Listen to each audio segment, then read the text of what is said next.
నేను చెప్పే జాగ్రత్తగా వినండి. SBI PO, IBPS PO examinations అయితే మనకు ఆగస్ట్లో కండక్ట్ చేయబోతున్నారు.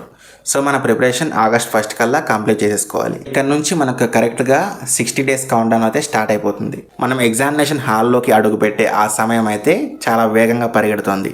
ఇప్పుడు బ్యాంకింగ్ ఎగ్జామినేషన్కి ప్రిపేర్ అయ్యే వాళ్ళలో 2 రకాలు ఉంటారు. ఫస్ట్ రకం ఏంటంటే ఇంకా భయపడుతూ టైం దగ్గర పడిపోయిందని టెన్షన్ పడుతూ షార్ట్ కట్స్ కోసం వెతుకుతుంటారు. మరి రెండో రకం వాళ్ళ ఒక రూమ్లో లాక్ అయిపోయి వాళ్ళ ప్లాన్ అయితే ఎగ్జిక్యూట్ చేస్తుంటారు. మీరు ఆ రెండో కేటగిరీలోకి వచ్చి ఈసారి ఎలాగైనా బ్యాంక్ జాబ్ కొట్టాలనుకుంటే ఇక టైంపాస్ చదువులకు ఫుల్ స్టాప్ పెట్టేయండి.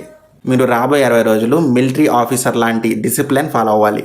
ఈ వీడియోలో మనం ఈ 60 రోజులు ఫాలో అవ్వాల్సిన 5 స్ట్రిక్ట్ రూల్స్ని అయితే డిస్కస్ చేయబోతున్నాం. So no excuses, let's start. Rule number 1, 70-30 rule. Practice stage నుంచి అప్లికేషన్ స్టేజ్కి మారండి. గంటలు కాన్సెప్ట్ వీడియోలు చూస్తూ థియరీ బుక్స్ ముందేసుకొని టైం వేస్ట్ చేయడం అయితే ఇక ఆపేయండి. ఆ టైం అయితే అయిపోయింది. ఈ క్షణం నుంచి 70-30 రూల్ని అయితే ఫాలో అవ్వండి. అంటే 70% మీరు ప్రాక్టీస్ చేయడానికి కేటాయించండి. ఫర్ ఎగ్జాంపుల్ మాక్ టెస్ట్ రాయడం, సెక్షనల్ మార్క్స్ రాయడం, టాపిక్ వైజ్ టెస్ట్ రాయడం, అండ్ స్పీడ్ అండ్ యాక్యురసీని పెంచుకోవడానికి స్పీడ్ డ్రిల్స్ ప్రాక్టీస్ చేయడం. ఇలా మిగిలిన 30% మీరు ఎక్కడైతే మార్క్స్లో రాంగ్ చేస్తున్నారో అండ్ ఎక్కడైతే స్టక్ అవుతున్నారో ఆ కాన్సెప్ట్స్ని నేర్చుకోవడానికి ఈ 30% సమయాన్ని అయితే కేటాయించండి. ఒకటి గుర్తుపెట్టుకోండి, మీరు చూస్తేనో చదివితేనో స్పీడ్ పెరగదు, సాల్వ్ చేస్తేనే స్పీడ్ పెరుగుతుంది. Rule number 2, mock test and analysis. వారానికి ఒక మాక్ టెస్ట్ రాసే రోజులు అయితే అయిపోయాయి. ఇక నుండి డైలీ మనం టిఫిన్ చేయడం ఎంత ఇంపార్టెంటో మాక్ టెస్ట్ రాయడం అండ్ దాన్ని అనలైజ్ చేయడం కూడా అంతే ఇంపార్టెంట్. 40% మనం మాక్ టెస్ట్ రాస్తే 60% దాన్ని అనలైజ్ చేయడానికే కేటాయించాలి. ఫర్ ఎగ్జాంపుల్ మీరు ఒక మాక్ టెస్ట్ రాశాక ఎలా అనలైజ్ చేయాలి, అందులో ఏం తప్పులు పోయాయి, అది కాన్సెప్ట్ తెలియక తప్పులు పోయా లేకపోతే సిల్లీ మిస్టేక్ ద్వారానా, టైం ప్రెజర్ వల్ల, ఇలాంటివన్నీ క్యాలిక్యులేట్ చేసుకొని ఆ మిస్టేక్స్ని మళ్ళీ రిపీట్ చేయకోకుండా అక్కడే ఫిక్స్ చేసుకోవాలి. ఇలా చేస్తే మనకు మెయిన్ ఎగ్జామ్లో ఎటువంటి గందరగోళం ఉండదు. చాలామంది అడుగుతారు, బ్రో మేము ఇంకా సిలబస్ పూర్తిగా కంప్లీట్ చేయలేదు, మేము ఎలా అని. మీరు టాపిక్స్ అయితే కంప్లీట్ చేస్తారు కదా, ఆ టాపిక్స్ మీద టాపిక్ వైజ్ మాక్ టెస్ట్ అయితే దొరుకుతాయి.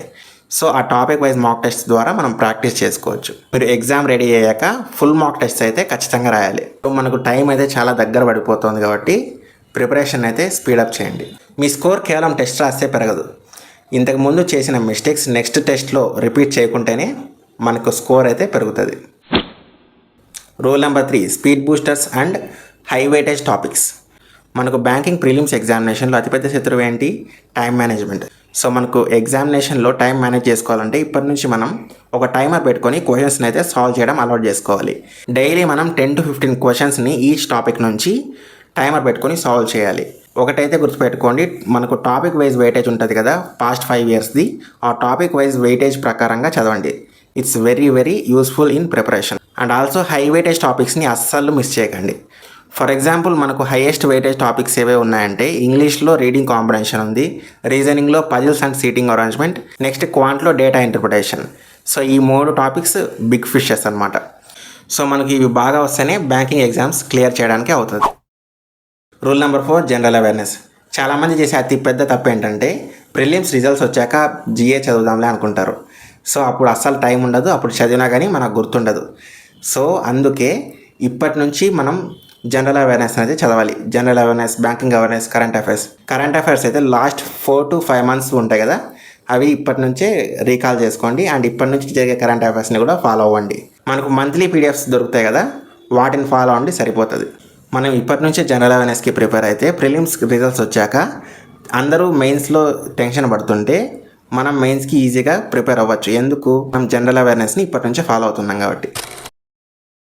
Rule number 5, discipline and mindset. మీ ఎనర్జీని అయితే ప్రొటెక్ట్ చేసుకోండి. రాబోయే 60 రోజులు మీ లైఫ్లో ఒక కంప్లీట్ లాక్డౌన్ మోడ్. మీ టైం వేస్ట్ చేసే అండ్ మీకు డిస్ట్రాక్షన్ కలిగించే యాప్స్ని అన్ఇన్స్టాల్ చేసేయండి. అండ్ అది అవ్వదు, ఇది నీ వల్ల కాదు, ఇలాంటి మాటలు చెప్పే ఫ్రెండ్స్ ఉంటారు కదా, వారిని కంప్లీట్గా అవాయిడ్ చేసేయండి. అండ్ ప్రతిరోజు పడుకునే ముందు నెక్స్ట్ రోజు ఏం చేయాలో ఒక డైరీలో రాసుకోండి. హెల్తీ ఫుడ్స్ తీసుకోండి. మైండ్ షార్ప్గా ఉండడానికి డైలీ ఫిజికల్ ఎక్సర్సైజెస్ అయితే చేయండి. ఒకటైతే గుర్తుపెట్టుకోండి, మీరు టైం వేస్ట్ చేసే ప్రతిసారి ఎక్కడో ఒక చోట మీ కాంపిటీటర్ చదువుతూనే ఉంటాడు. సో మీరు ఆ టైం వేస్ట్ చేసినప్పుడు మీకంటే వాడు ముందుకు వెళ్ళిపోతాడు. సో ఇదైతే గుర్తుపెట్టుకుని చదవండి. ఈ 60 రోజులు మనకు తక్కువ టైం ఏం కాదు.